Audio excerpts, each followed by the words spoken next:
గురూజీ ఈ మధ్య కాలంలో విజయమాల్య బయటికి రావడం జరిగింది. అంటే ఇది మన టాపిక్‌కి సంబంధం లేదు. అయినా సరే కలి ప్రభావం ఏమైనా ఉందా అని చెప్పేసి మిమ్మల్ని అడగడం జరుగుతుంది. అసలు కాంట్రాస్ట్ క్వశ్చన్. Complete contrast. అయితే అంటే నేను 9,000 క్రోర్స్ తను ఇండియాకి బ్యాంకులన్నిట్లో కూడా లాస్ చేసి వెళ్ళడం జరిగింది. సో ఇప్పుడు బయటకు వచ్చేసి అసలు నేను ఏమీ చేయలేదంటున్నాడు. ఇన్ని డేస్ ఎందుకు ఆయన హైడ్ అయి ఉన్నారు, ఇప్పుడు బయటకు వచ్చేసి అసలు నేనేం చేయలేదని ఎందుకు చెప్తున్నారు? అంటే కలి ప్రభావం ఏమైనా తన పైన చూపిస్తుందంటారా?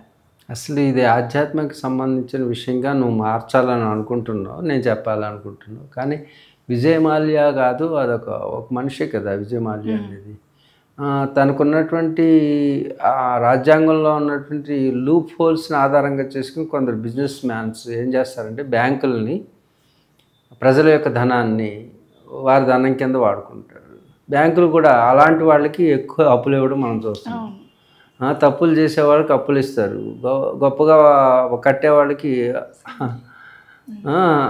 చిన్నపిల్ల చదువుకోవడానికి వెళ్తానంటే 100 క్వశ్చన్లు వేసి వాళ్ళకి, అంటే దేశానికి అభివృద్ధి కారకులైనటువంటి యువతకి ఇవ్వడానికేమో బ్యాంకులేమో యువతకి ఇవ్వరు, ఒక రైతుకు కూడా ఇవ్వాలి అంటే కష్టపడి రైతు లేని అసలు మనకు భోజనమే ఉండదు. అలాంటి రైతు నేను పంట పండించుకోవడానికి ఇవ్వండి అంటే, అందుకే విజయమాల్య లాంటి వాళ్ళు ఈ బ్యాంకులకు సిగ్గు వచ్చేటట్టుగా బ్యాంక్ సంబంధించిన వాళ్ళు అందరూ కూడా పిల్లలకి, ఆడపిల్లలు చదువుకోవడానికి వెళ్తే విదేశీ విద్యకి వెళ్తుంటే 100 ప్రశ్నలు వేసి వాళ్ళకి చదువుకోవడానికి గవర్నమెంట్ బేటీ పడావు బేటీ బచావు అని పెద్ద పెద్ద నినాదాలు ఇస్తుంటారు. బ్యాంకులకు వెళితేనేమో నీకు ఇది లేదు అది లేదని పిల్లలు చదువుకోకుండా రేపు భవిష్యత్తు అంతా కూడా పిల్లలది. మీకు బ్యాంకుల్లో డబ్బు రావాలన్నా పిల్లలే. మన దేశ యువత ఎంత గొప్పగా చదువుకుంటారో అంత దేశ ఆర్థిక అభివృద్ధి జరుగుతుంది. అలాంటి వాళ్ళకి అప్పు ఎవరు, ఇలాంటి వాళ్ళకి మాత్రం ఇస్తారు. లక్షల కోట్లు మరలా అదే గవర్నమెంట్ ఏం చేస్తుందంటే వాళ్ళకి రాయితీలు ఇస్తుంది. వీళ్ళకి ఏమీ లేదు. బేటీ పడావు బేటీ బచావు అన్నటువంటి గవర్నమెంట్ వాళ్ళు ఏం చేస్తున్నారో అర్థం కాదు. ఈ ప్రభుత్వాలు ఏం చేస్తున్నాయో చూడండి. పిల్లలకు అడుగుతుంటే, నేను ఈ మధ్యనే పిల్లలకు అడుగుతుంటే 100 కావాలంటాడు. ఇల్లు తాకట్టు పెట్టు, లేకపోతే ఇల్లుంటే ఇక ఆ పిల్ల ఇంకేం చేస్తుంది? అసలు బ్యాంకులో షూరిటీ అంటే మీరు 20 lakhs మీకు చూపించండి, అసలు డబ్బులు లేవనే మీ దగ్గరకు వస్తే మీరు మళ్ళీ 20 lakhs ఎలా చూపిస్తారు? మరి వాళ్ళు ఏం చూపిస్తారంటే ఏం చూపిస్తారు? మాటలను. అంటే వాళ్ళు వీళ్ళు మిలాఖత్ అయ్యారా? ఇది కలి ప్రభావమే. ఆ కలి ప్రభావం ఏంటి? వీళ్ళకి ఒక ఆకలి, ఎంత తిన్నా వాళ్ళకి ఏంటంటే లంచం ఇచ్చుంటారు. అంతకు మించి ఏం చేస్తారు? బ్యాంకు వాళ్ళు ఎందుకు ఇచ్చారు? నా దేశ సంపద, నా యువత సంపద, నా యువత కష్టపడి ప్రతి ఇంట్లోనూ ప్రతి చాకరీ చేసిన వాడి యొక్క సంపద బ్యాంకులు అంటే మీ సొంతం కాదు, మీరు అప్పులు ఇవ్వడానికి. అలాంటి వాడు తప్పులు చేసే వాళ్ళకి గొప్పలుగా అప్పిస్తారు. వాళ్ళకి మాఫీలు ఉండవు, వడ్డీలతో పాటు వాళ్ళని వడ్డీల మీద వడ్డీలు వేస్తుంటారు. కానీ వీళ్ళకి వడ్డీలు మాఫీ చేస్తుంటారు. ఇది మాఫియా పని, మాఫీ చేసే మాఫియా పని. బ్యాంకులు కూడా మాఫియాకి గురవు. మాఫియాల యొక్క చేతుల్లో బ్యాంకులు ఉన్నాయి. అలాగే మాఫియా నాయకులు, రాజకీయ నాయకులు అయితే వాళ్ళకి ప్రజల గురించి పట్టించుకోరు. చిన్నపిల్లలకి ఇన్ని అడుగుతున్న రిస్ట్రిక్షన్స్, ఒక రైతు కష్టపడే రైతుకి ఇవ్వడానికి ఎన్నో అడుగుతున్నారే. మరి ఎందుకు విజయమాల్యాని మీరు ప్రశ్నించలేరు? మీరు తీసుకొచ్చి జైల్లో ఎందుకు పడేయలేరు? ఇప్పుడు అంటాడు అన్నీ సెక్యూర్ చేసుకుని అందరితో మాట్లాడుకుని నేను తప్పు చేయలేదంటాడు. అంటే బ్యాంకులు తప్పు చేసినాయి. బ్యాంకుల్లో ఉన్నటువంటి డబ్బు ఎవరిది? నాది, నీది, అందరిది. రూపాయి దాచుకుంటే, మనం కష్టపడినటువంటి రూపాయి దాచుకుంటే దోచుకుంటారు. కాబట్టి ఇది కలి ప్రభావమే. నువ్వు అడిగినట్టు ఆ కలి ప్రభావం. ఏ కలి? ఆకలి. ఎంత తిన్నా ఇంకా ఆకలేస్తుంటుంది వీళ్ళకి. ఇలాంటి వాళ్ళు అందరూ ఆ బ్యాంకు వాళ్ళు కూడా అలాంటి వాళ్ళు మాఫీ చేసే మాఫియా. మాఫీ చేసేవాళ్ళు ఎవరు? మాఫియా. అందుకే బ్యాంకు మాఫియా. ఎవడు? విజయమాల్య. వాడు కూడా మాఫియాలు. ఈ మాఫియాలు అందరూ కలిసి వాళ్ళు కష్టపడిన వాళ్ళు దోచుకుంటారు. కాబట్టి వీళ్ళకి శిక్ష తప్పదు. సేమ్ ఇలాగే ఇప్పుడు Trump and Elon Musk. Trump గెలవడానికి ఎలన్ మస్క్ ఆధ్యాత్మికంగా అడగాల్సిన విషయాలు అంటే ఈ కలి ప్రభావాల గురించి అడుగుతున్నాను బాబాజీ. సో అంటే దానికి కూడా ఈ ప్రభావాలు ఏమైనా చూపిస్తున్నాయి అంటారా? తప్పకుండా. ఈ భూమండలం మీరు అనుకున్నారు చాలా విశాలమైనది అని. అనంత విషయంలో ఇది ఒక డాట్.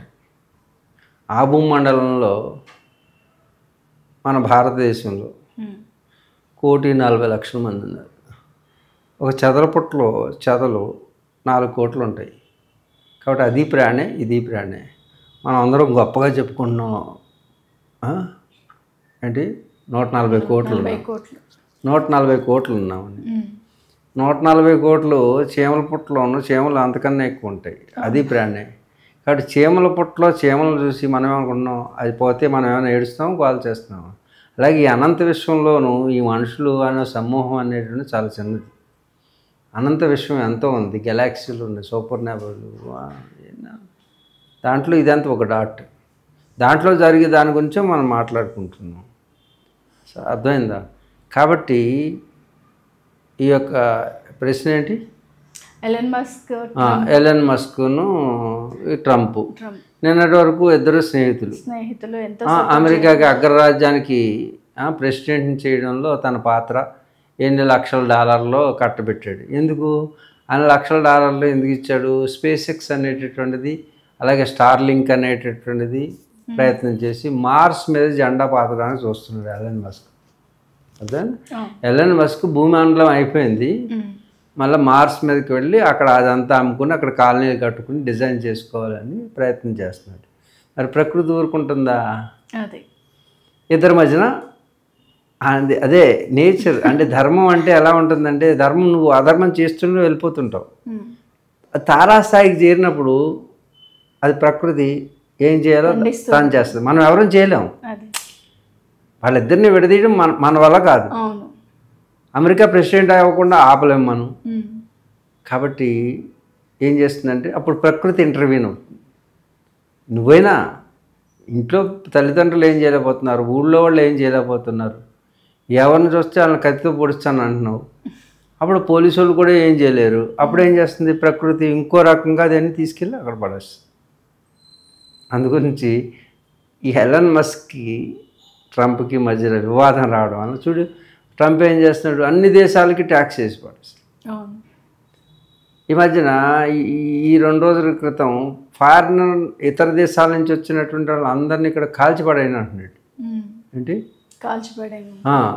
అది వీసాలు లేకుండా అక్రమంగా ప్రవేశించి కాల్చేయండి అని మిలిటరీకి ఆదేశాలు ఇచ్చాడు ఇంటర్నల్ పోలీస్కి. వాళ్ళని పట్టుకొచ్చిపోయి మీ దేశానికి తీసుకొచ్చి అప్పచెప్పి మనం ముందు అలా చేశాడు. ఇప్పుడు కాల్చిపడేయమంటున్నాడు.